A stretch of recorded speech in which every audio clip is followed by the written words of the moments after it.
पाकिस्तान ने कल बांग्लादेश को शिकस्त दे दी by 7 wickets. And of course अब हर कोई बात कर रहा है कि पाकिस्तान के लिए अब सिनारियो क्या है to get into semifinals. Bad luck for the Bengali tigers because Bangladesh अब आउट हो गई है from the race to the semis, eliminate हो गई है world cup. I think is simple as that. But Pakistan के लिए क्या scenario, well they have to play अपने जो अगले के 2 मैचेस हैं वो तो हमें जीतने ही है, फिर हमें बहुत सारी दुआएं करनी है कि ऑस्ट्रेलिया अपने 2 मैचेस हार जाए, न्यूजीलैंड हार जाए। बट एनीवे न्यूजीलैंड और साउथ अफ्रीका पुणे में एक दूसरे के आमने सामने होंगे। 1:30 सब एक्शन शुरू हो जाएगा। मगर टॉस की अपडेट ये है कि न्यूजीलैंड ने टॉस जीत ली है। दे डिसाइडेड टू बोल first. I hope I wrote that. हाँ, उन्होंने डिसाइड कर लिया टू बोल फर्स्ट। तो ये अभी थोड़ी देर में एक्शन शुरू हो जाएगा। सो पाथवे टू सेमीज पाकिस्तान के लिए मुश्किल है बट इम्पॉसिबल नहीं। हमने एक रिपोर्ट तैयार की है पूरे सिनेरियो पे। लेट्स हैव अ लुक और फिर अपने एनालिस्ट से बात करेंगे। कोलकाता में ग्रीन शर्ट्स ने खेल दिखाया, रंग जमाया, बांग्लादेश को पहले कम रन्स तक महदूद किया, फिर 33वें ओवर में हदफ हासिल करके रन रेट भी बेहतर किया। टेबल पर एक बार फिर 5वीं पोजीशन हासिल कर ली। भारतीय टीम 12 पॉइंट्स के साथ टॉप पोजीशन पर है। साउथ अफ्रीका सबसे बेहतर रन रेट के साथ दूसरे नंबर पर है। अगर वो अपने अगले तीनों मैचेस भी हार जाए तो उसका रन रेट माइनस में जाना मुश्किल दिखाई दे रहा है। न्यूजीलैंड के 6 मैचेस में 8 पॉइंट्स हैं। पाकिस्तान की उम्मीदें साउथ अफ्रीका न्यूजीलैंड से बनी हैं। न्यूजीलैंड की शिकस्त पाकिस्तान को फायदा पहुंचा सकती है क्योंकि ग्रीन शर्ट्स का अगला मैच कीवीज से होगा। शिकस्त की सूरत में न्यूजीलैंड को सेमीफाइनल में जाने के लिए अपना आखिरी मैच बेहतर रन रेट से जीतना होगा। ये उम्मीद भी रखनी होगी कि ऑस्ट्रेलिया अपने अगले 3 में से 2 मैचेस हार जाए। लेकिन ऑस्ट्रेलिया को इंग्लैंड, अफगानिस्तान और बांग्लादेश से खेलना है, जिसमें से 2 कम से कम वो जीतने की अहलियत रखती है। अगर अफगानिस्तान ने ऑस्ट्रेलिया को हराया तो उसका फायदा भी पाकिस्तान को होगा। लेकिन ऐसी सूरत में अफगानिस्तान भी 5 मैचेस खेलकर 10 पॉइंट्स हासिल कर सकता है क्योंकि उसका अगला मैच नीदरलैंड से है। यानी पाकिस्तान को इस मैच में भी नीदरलैंड की जीत की उम्मीद करनी होगी। लेकिन इस अगर मगर से पहले पाकिस्तान को न्यूजीलैंड और फिर इंग्लैंड को बड़े मार्जिन से मारना होगा, बहादुरी से खेलना होगा क्योंकि किस्मत भी बहादुरों का साथ देती है।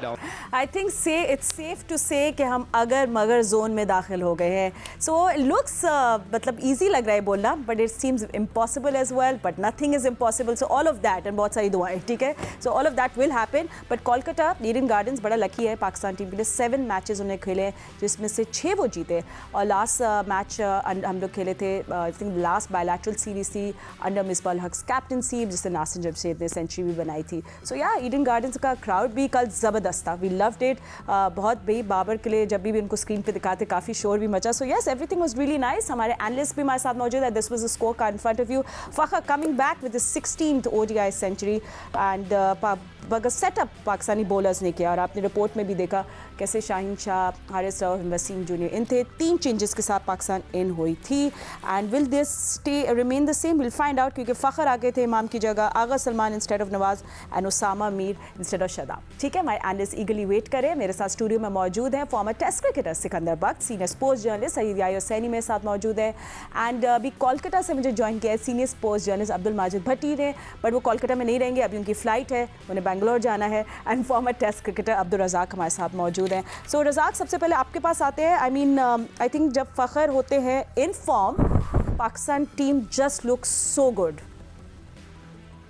डेफिनेटली देखिए, हमने बहुत मिस किया इसको और हम तो पिछले 2 हफ्ते से कह रहे थे कि फ़खर को डेफिनेटली मैच मिलने चाहिए, क्योंकि ऐसे जो प्लेयर होते हैं आपको उनका फ़ायदा ये होता है जब ये क्रीज पे रहते हैं तो आपका नेट रन रेट बहुत अच्छा होता है और टीम को बड़ा फ़ायदा होता है। और ऐसे प्लेयर को आप बैठा देना बाहर और दूसरी टीम में ये सोच रही होती है कि फ़खर खेला तो हमने उसको कैसे बॉलिंग करनी है, उनसे वो डर रही होती है तो हम उसको खिलाते ही नहीं है।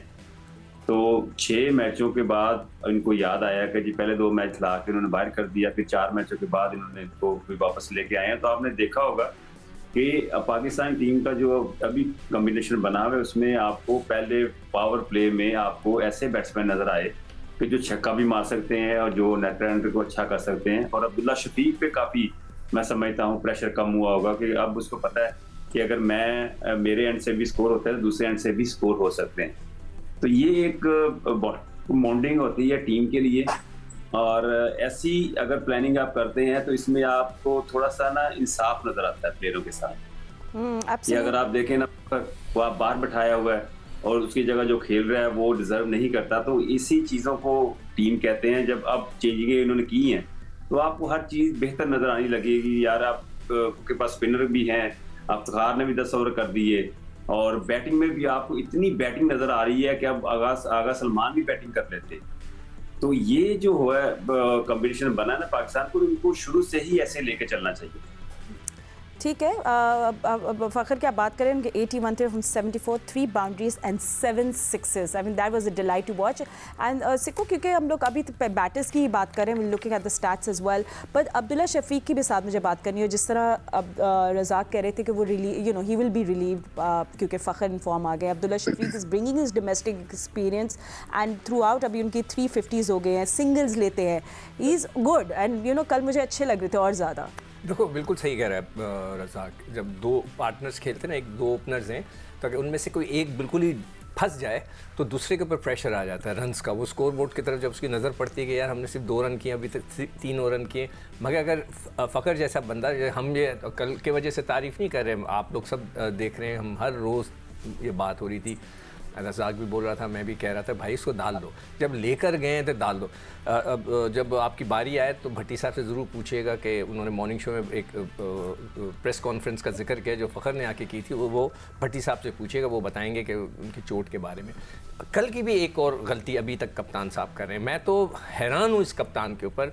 मैं तो मतलब है कि कैप्टनसी पे, इनकी कैप्टनसी पे यकीन नहीं आता कि सलमान अली आगा को बॉल नहीं कराया उसने। भाई आप कैसे कर सकते हैं? एक आपके पास अच्छा खासा बॉलर है, उसामा से आपने करवा दिए पूरे 10 के 10 ओवर, उसको अगर पिटाई भी उसने 66 रन दिए, तो भाई Salman Ali Agha is a bowler.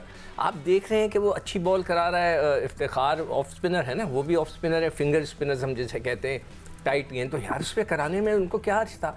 देखें कई दफ़ा जब आप 2-4 ओवर एक बॉलर से करा लेते हैं, अगर सपोज करें वो 4 ओवर करता, हो सकता है प्रेशर उसामा से कम हो जाता, हो सकता है प्रेशर जो है इफ्तिखार से कम होता, शाहीन पे कम हो जाता, आपके फास्ट बॉलर्स को रिलैक्स मतलब है कि रिलीफ मिलता है। वो पूरे मैच खेलते हुए आ रहे हैं, इंजरीज का खतरा तो होता है ना, थोड़ा सा रिलीफ मिल जाता है कि तीसरा 7वां 8वां बॉलर आके बॉल करा दे, आपने नहीं कराया। और बीच में जब बांग्लादेश, मैं बहुत बड़ा क्वेश्चन मार्क रख रहा हूँ उनकी कप्तानी पे। ओके, अब बेसिक व्हाट यू थिंक, जब रीबिल्ड कर रही थी बांग्लादेश अपनी इनिंग्स, वहाँ हम लोग सलमान अली आगा को भी ट्राई कर सकते थे, because they did try in the middle. अच्छा कप्तान होता है ना, जब आपने मैच शुरू हुआ, आपने प्रेशर डाल दिया, तो आप समझते हैं जो 7वां बॉलर है ना या छठा बॉलर है, उसको पहले ला के करा देते हैं उस प्रेशर के अंदर, ताकि वो 3 4 5 ओवर आपके निकाल दे, और फिर उसके बाद वो आपके पास कुशन मिल जाता है ना आपको।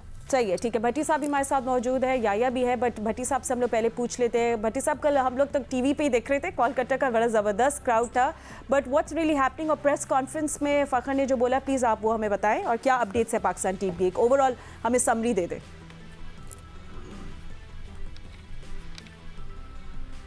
ठीक है, भट्टी साहब को मेरी आवाज़ आ रही है? देखिए फातिमा, पाकिस्तान टीम अब जी आ रही है, जी आ रही है, मेरी आवाज आ रही है? जी जी बिल्कुल, कंटिन्यू करें। फातिमा, पाकिस्तान टीम जो है अब से थोड़ी देर बाद फ्लाई कर रही है यहाँ कोलकाता से बेंगलुरु के लिए, जहाँ सैटरडे को डे मैच खेलेगी पाकिस्तान की टीम। ये जहन में रहे, डे नाइट मैच नहीं है, ये मैच सुबह 10:30 बजे शुरू होगा। लेकिन जो सिकंदर बख्श साहब बात कर रहे हैं फ़खर जमान की, कल उन्होंने मैच जीतने के बाद इंटरेस्टिंग एक पॉइंट रेज किया। उन्होंने कहा कि मुझे प्रॉब्लम था फिटनेस का, लेकिन मैं इतना अनफिट नहीं था कि मैच नहीं खेल सकता। तो उसका मतलब है कि टीम मैनेजमेंट ने उनको जानबूझकर नहीं खिलाया, इमामुल हक को उन्होंने मौका दिया। तो मेरे ख्याल में ये टीम मैनेजमेंट की गलती थी, क्योंकि फ़खर फिट थे, खेलना चाह रहे थे, लेकिन टीम मैनेजमेंट उन पे ट्रस्ट नहीं कर रही थी। तो कल फ़खर ने साबित किया कि वो मैच विनिंग है, छक्के भी मार सकते हैं, चौके भी मार सकते हैं। बल्कि जब तक पाकिस्तान की 3 विकेट नहीं गिरी थी तो लग रहा था कि 27-28 ओवर में टारगेट चेज हो जाएगा, लेकिन फिर 3 विकेटें ऊपर तले गिरी। बाबर ने कल भी बड़ी इनिंग्स नहीं खेली, थोड़ा सा प्रेशर में नजर आया, लेकिन कल जो मैच का टेम्पो बनाया वो हमारे फास्ट बॉलर्स ने बनाया।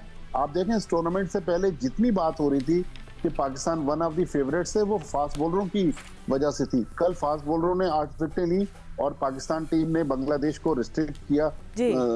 204 रन तो तक। बच्ची साहब हमारे फखर की साथ जो रहेगा, innings मैं आपसे और भी बातें हम ज़रूर पूछेंगे कि क्या कुछ हो रहा है पाकिस्तान कैंप में भी। हमने बाबर को भी फाइनली देखा, you know he was smiling. अब बॉलर्स की बात करें या तो ऑफ कोर्स शाहीन कल थे इन कमांड, फास्टेस्ट 100 और या विकेट्स भी हो गई। और मैं ये भी देख रही थी कि पाकिस्तान 78% गेम्स जीता है जब शाहीन दो से या ज़्यादा पावर प्ले में विकेट्स लेते हैं। So definitely we saw the old Shaheen, और अभी लीड कर रहे हैं वर्ल्ड कप में द हाईएस्ट विकेट टेकर। जी 16 विकेटें हो गई हैं फातिमा जी। शाहीन शाह अफरीदी की इस वर्ल्ड कप का टूर्नामेंट 2023 में। और बिल्कुल सही कहा आपने कि फास्ट बॉलर ने बिल्कुल उम्दा कारकर्दगी का मुजाहरा किया। और बांग्लादेश की टीम एक लम्हे पर लग रहा था कि 180 थे और शाकिबुल हसन क्रीज पर मौजूद थे, वहाँ पर हारिस रऊफ ने उनकी विकेट हासिल की। ओवरऑल अगर हम अपने फास्ट बॉलर की कारकर्दगी की बात करें तो काफ़ी बेहतर नज़र आई। लेकिन सिकंदर बख्श साहब जहाँ कप्तान बाबर आजम की कप्तानी को लेकर गुफ्तगू कर रहे हैं, माजिद भट्टी साहब फ़खर ज़मान की प्रेस कॉन्फ्रेंस की बात कर रहे हैं, तो कल उन्होंने एक और बात की प्रेस कॉन्फ्रेंस में।